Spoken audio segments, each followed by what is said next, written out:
오늘 우리에게 주시는 하나님 말씀 히브리 13장 1절부터 13절까지인데요. 함께 받들겠습니다. 형제 사랑하기를 계속하고 손님 대접하기를 잊지 말라. 이로써 부지 중에 천사들을 대접한 이들이 있었느니라. 너희도 함께 갇힌 것 같이 갇힌 자를 생각하고 너희도 몸을 가졌은즉 학대받는 자를 생각하라. 모든 사람은 결혼을 귀히 여기고 침소를 더럽히지 않게 하라. 음행하는 자들과 간음하는 자들을 하나님이 심판하시리라. 돈을 사랑하지 말고 있는 바를 족한 줄로 알라. 그가 친히 말씀하시기를 내가 결코 너희를 버리지 아니하고 너희를 떠나지 아니하리라 하셨느니라.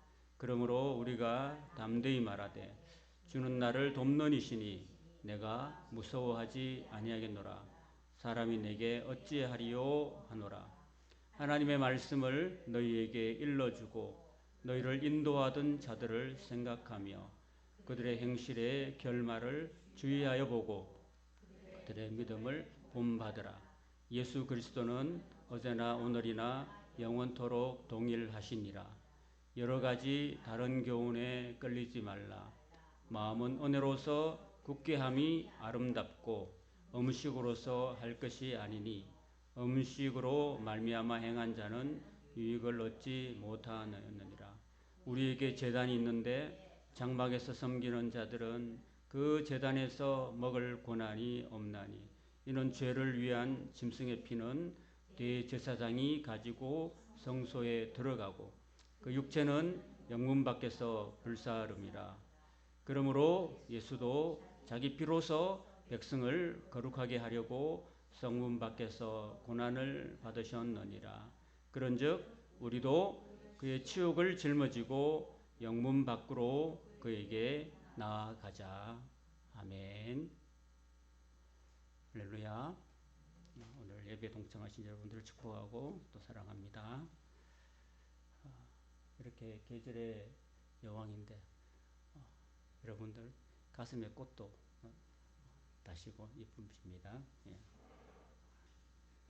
아무쪼록 하나님의 은혜가 이 시간 말씀을 통해서 충만하시기를 축원합니다. 예. 여러분 사랑을 계속하라는 제목으로 오늘 봉독한 말씀을 가지고 함께 말씀의 은혜를 나누기를 원합니다. 여러분 히브리서 우리가 이제 13장까지 왔는데 히브리서 이 기자가 이 수신자들에게 결국 뭘 말씀하고 싶어 하는 걸까요? 딱 한마디로 말하면은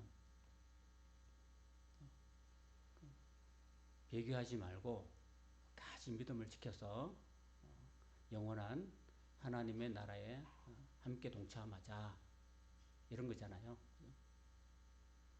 만약에 그런 은혜에서 떨어진다면 지난주에 제가 12장을 가지고 말씀을 전했는데 하나님의 은혜에서 멀어지지 말라라는 제목으로 전했거든요.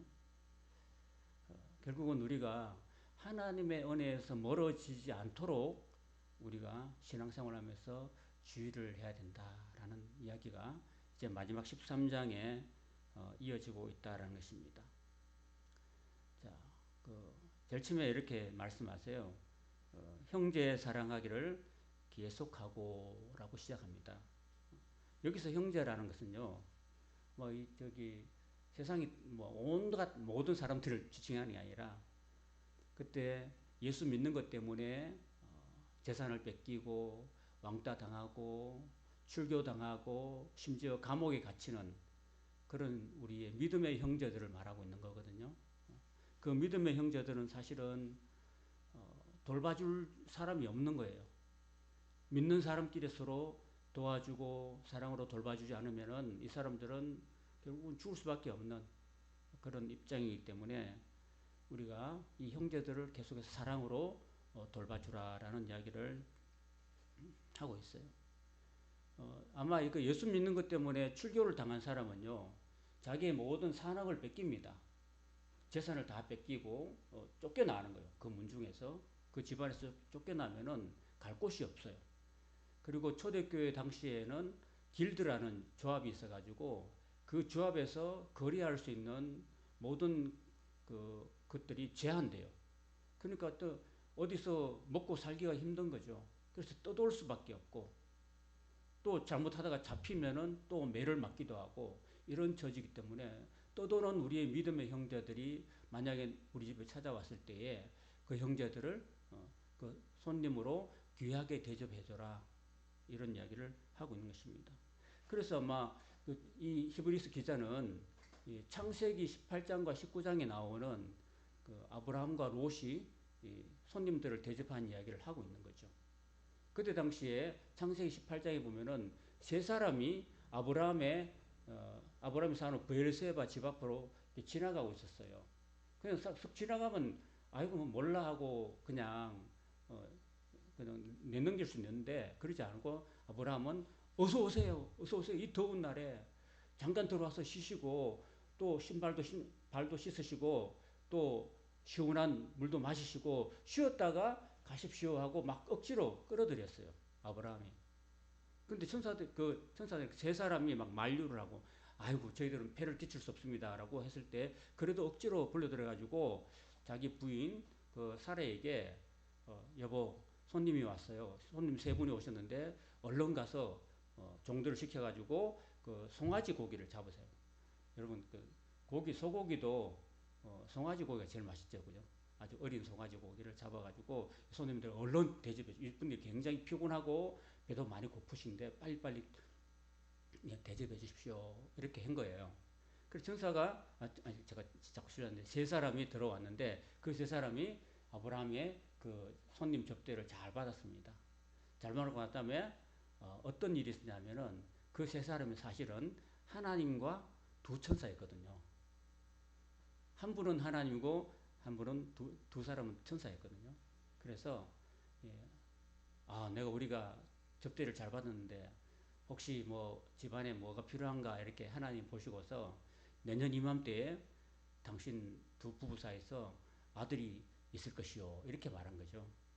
그 아들이 누군가요? 바로 백세에 얻은 이삭이었습니다. 그 손님 접대하니까 결국은 그게 부지중에 천사들을 대접한 것이고 뿐만 아니라 부지중에 하나님을 대접한 것이고 그리고 결국은 그 대접한 것에 대한 그 보상이 뭐로 주어지냐면은 바로 이삭이라는 귀한 독자를 얻었다라는 것입니다. 그 손님 대접하는 것이 정말 귀한 거죠. 이런 이야기를 해주는 거죠. 해주면서 그때 당시에 초대교회에 예수 믿는 것 때문에 출교당하고 갈 곳이 없고 배고프고 이렇게 방황하는 나간 애들을 잘 대접하고 형제 사랑을 계속 하라고 이 히브리서 기자가 얘기를 하고 있는 거예요. 그렇게 하면 어떻게 된다고요? 그 상급이 있다라는 것입니다.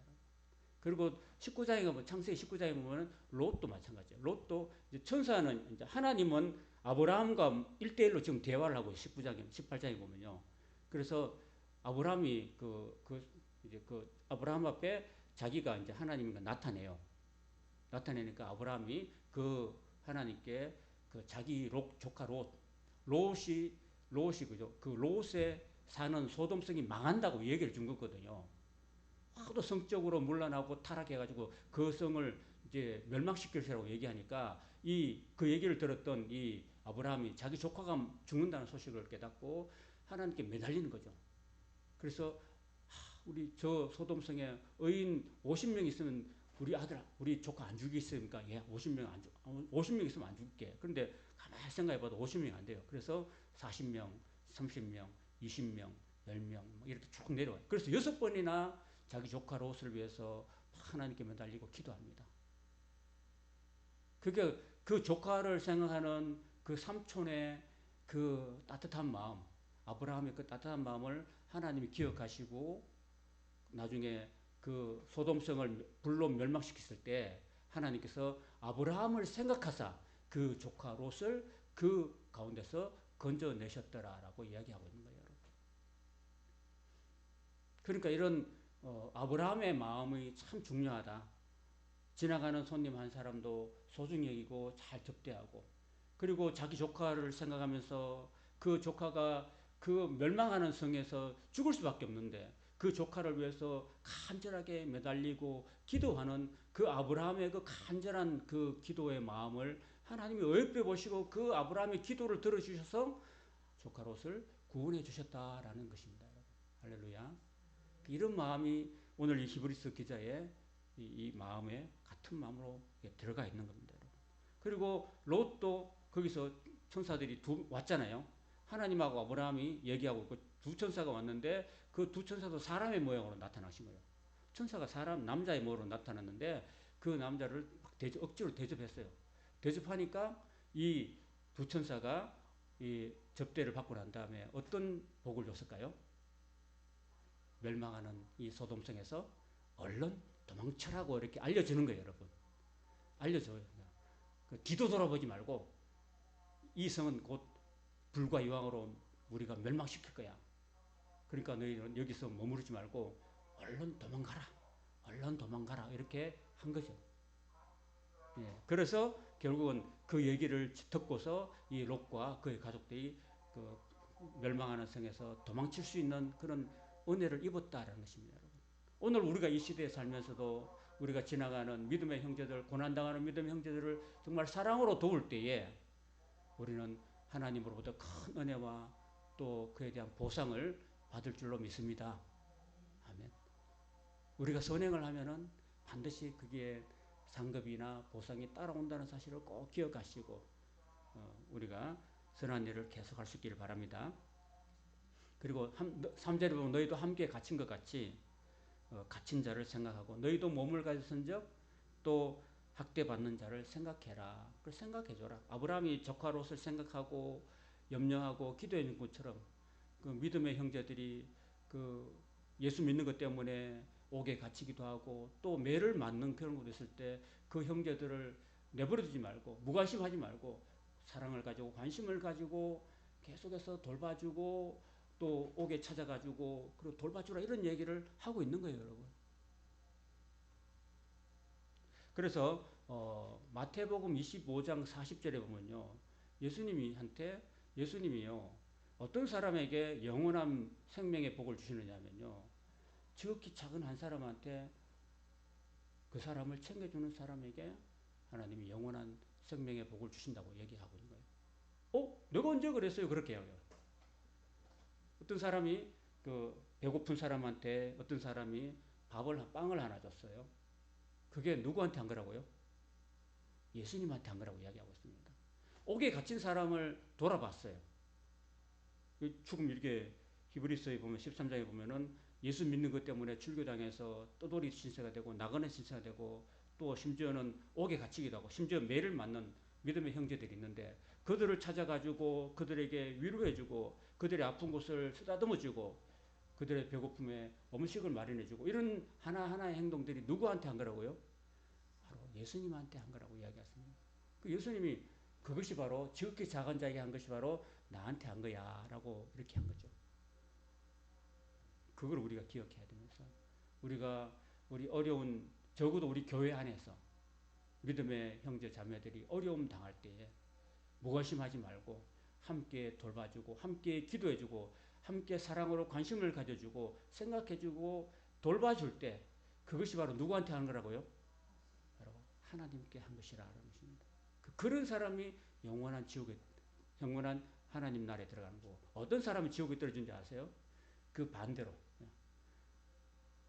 그 나사로 같은 사람이 대문 바깥에서 그렇게 헐벗고 굶주리고 병들어서 죽어가고 있는데도 관심 없이 그냥 자기만 잘 먹고 잘 살았던 그 부자는 결국 어디로 갔어요? 뜨거운 음부로 내려가고 말았잖아요. 그런 것처럼 우리가 살아가면서 우리 믿음의 형제들 사랑하는 것을 포기하고 무관심한 그런 사람한테는 영원한 지옥의 형벌이 있다라는 것을 우리가 기억해야 된다는 것입니다.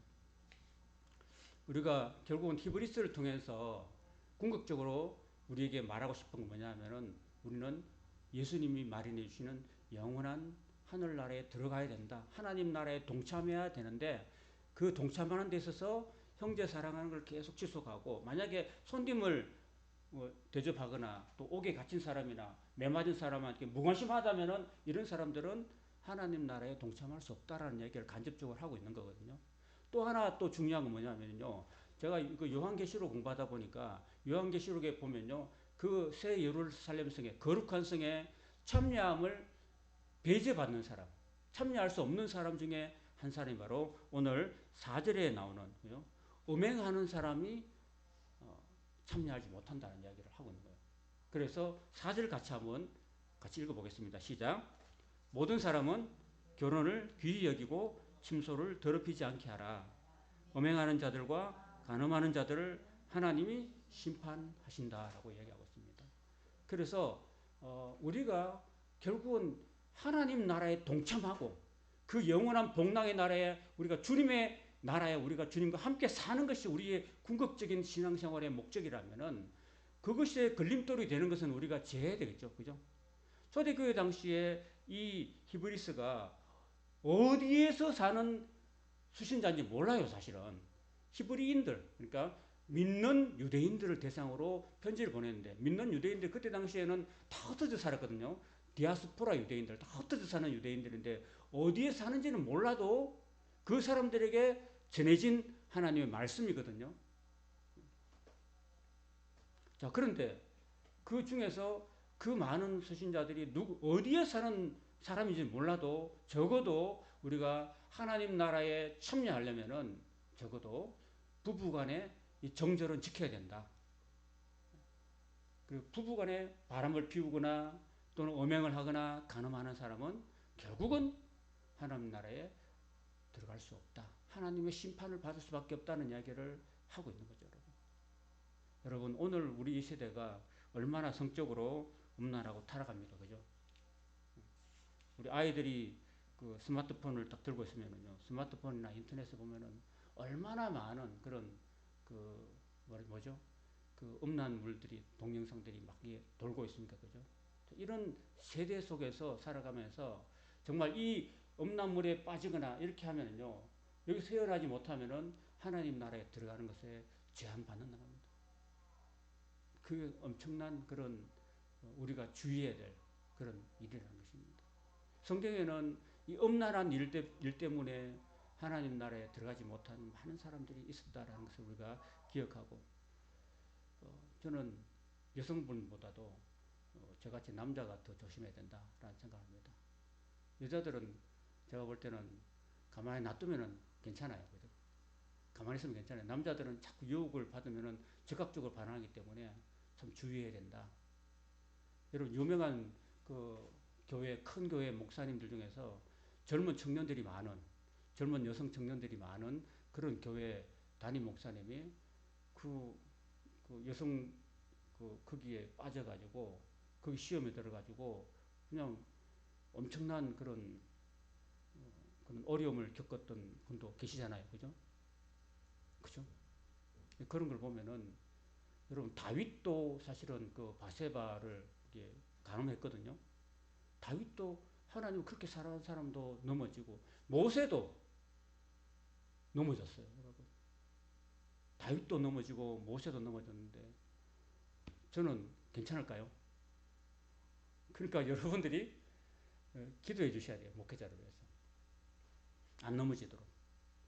여러분들이 저를 내쫓고 싶으면은 제가 시험에 들도록 여러분을 기도하면 되고, 여러분이 저를 사랑하시고 제가 끝까지 안 넘어지려면요, 여러분들이 저를 위해서 기도해 주시고, 특별히 사모도 저를 위해서 많이 기도해 주고 그래야 됩니다. 왜냐하면 이 세상은 막 온통 이제 여름 가까우면 다 이제 벗고 다니잖아요. 눈에 눈을 둘 곳이 없는 그런 세상이에요, 지금은.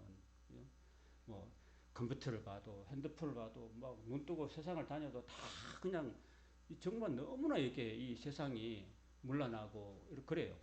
그래서 적어도 4절에는 이 결혼을 귀히 여기고 바람 피지 말고 부부간의 이 정절을 잘 지키고 이렇게 해야 된다. 음행하는 사람, 간음하는 사람들은 하나님 심판받고 결국은 아무리 일평생 내내 신앙생활을 했어도 결국은 하나님 나라에 거룩한 나라에 참여함을 받지 못한다라는 사실을 기억하라는 것입니다. 그 다음에 5절 보면요. 5절부터 이제 6절까지 보면은요, 이제 좀 자족해라 라는 이야기 합니다. 한번 따라 봅시다. 자족하라. 예. 여러분, 돈을 사랑하지 말래요. 그리고 지금 현재 우리가 가지고 있는 것에 만족하라. 만족하라. 족한 줄로 알라. 이렇게 말씀하고 있습니다. 여러분. 사도 바울은 돈을 사랑하는 것이 일만하게 뿌리다라고 얘기했습니다. 그래서 그럼 결국은 여러분, 예수님은 마태복음 5장에서요, 사람이 재물과 하나님을 같이 섬길 수 없다고 이렇게 말씀하고 있습니다. 그 유명한 책 보면 돈과 하나님 이런 것도 있어요. 돈과 하나님 그런 책이 있어요. 그래서 그 책을 읽어보면은 돈과 하나님은 완전 반대편에 있어요. 여러분, 돈이라는 것은요, 중립적인 가치를 갖고 있어요. 그죠? 그리고 돈이라는 게 악이 아니에요. 돈이 선이 아닌데 이 돈을 어떻게 사용하냐에 따라서 내가 이 돈이 악이 될 수도 있는 거죠. 악이 될 수 있는 거죠. 그래서 하나님보다도 돈을 먼저 추구한다면은 그게 악인 거죠. 하나님이 돈을 사랑하지 말고 있는 것으로 족한 줄 알라고 하신 다음에 하신 말씀이 뭐냐면은 내가 결코 너를 떠나지 아니할 것이고 내가 결코 너를 버리지 아니할 것이다. 이렇게 두 가지 약속을 해주신 거예요, 여러분. 그러니까 저와 여러분들이 사실은 물질로 좀 부족할 수 있죠. 그렇지만은 없으면 어떻게 합니까? 초대교회 성도들은 없을 때 어떻게 했을까요? 금식한 거죠. 금식. 우리는 지금 너무 많이 먹어서 문제 아닌가요? 그죠? 너무 많이 먹어서 배가 나오고 온갖 당뇨병과 심혈관계 질환을 앓고 있잖아요. 근데 우리가 이사야서 56장 그 7장에 보면 56장 7장 8장에 보면요. 내가 기뻐하는 금식이라고 있거든요. 그 금식. 내가 형제들이 굶고 있는데 내가 안 먹고 그 형제들을 위해서 내가 금식하는 거죠. 그렇게 하나님이 기뻐하시는 금식이라는 겁니다. 이런 것들을 다 하나님의 돌보심을 우리가 진짜 믿는다면은 하나님이 나를 돕는다면은 내가 굶어 죽는 것을 하나님이 그냥 내버려 주지 않는다라는 것을 우리가 믿어야 되는 거죠. 사실은 제가 교회를 개척한 지 여러 해가 됐지만은 제가 지금까지 굶은 적이 있을까요, 없을까요? 굶은 적이 없어요, 거의. 제 기억으로는 굶은 적이 전혀 없습니다. 뭐 성도가 몇 분 안 돼도 성도가 헌금하는 게 제한되어 있어도 하나님은요, 어떨 때는 쌀을 제일 많이 받을 때는요, 한 20가마 넘게 받을 때도 있었어요. 그럼 막 주체를 못해서 여기 막 계단에 쌓아놓고 있잖아요. 주체를 못할 정도로 그러니까 막 1년, 2년 동안 막 먹을 수 있도록 막 이렇게 해가지고 그래서 저희가 그 쌀을 어떻게 했냐면요. 우리가 받았는데 그냥 누구로부터 받았는데 그걸 어떻게 했냐면요. 주체할 수 없어가지고 저기 건입동 그 주민센터에 갖다 주고요. 또 이 지역에 어려운 사람들에게 나눠달라고 이렇게 막 했었어요. 그 사람들도요. 우리도 많아서 어쩔 수 없어요. 이렇게 하는 거야. 우리도 지금 많아가지고 어쩔 수가 없어요. 이렇게 얘기를 하더라고요. 그리고 할 때마다 시마다 하나님이 돕는 사람을 보내주시고 정말 어려울 때 어떤 사람이 교회 방문해가지고 헌금하고 가시고 이렇게 해서 지금까지 한 번도 하나님이 우리가 지금 자녀가 3명이잖아요. 자녀가 굶고 학교를 가거나 이렇게 하지 않으셨어요. 뭐 우리가 뭐 통장에다가 적금을 들고 저축하고 이러기는 절대 못했지만은 그러지는 못했지만은 적어도 우리 아이들에게 그 지출되는 교육비들 이런 것들은요 하나님이 다 채워주셨다는 이야기를 하고 싶어요. 그거는 하나님이 살아계시고 결코 우리를 떠나지 아니하시고 우리를 버리지 않는다. 그래서 우리가 하나님이 우리에게 주신 이 은혜에 정말 내가 뭐 5억이나 10억이나 뭐 이렇게 없어도 통장에 저축이 없어도 우리는 하나님께 감사하면서 할 때 하나님이 우리의 힘이 되어 주시고 우리의 돕는 자가 되어 주심을 우리는 믿습니다. 오늘 시간이 많이 갔기 때문에 여기까지만 하고 오후에 또 하도록 하겠습니다. 기도하겠습니다.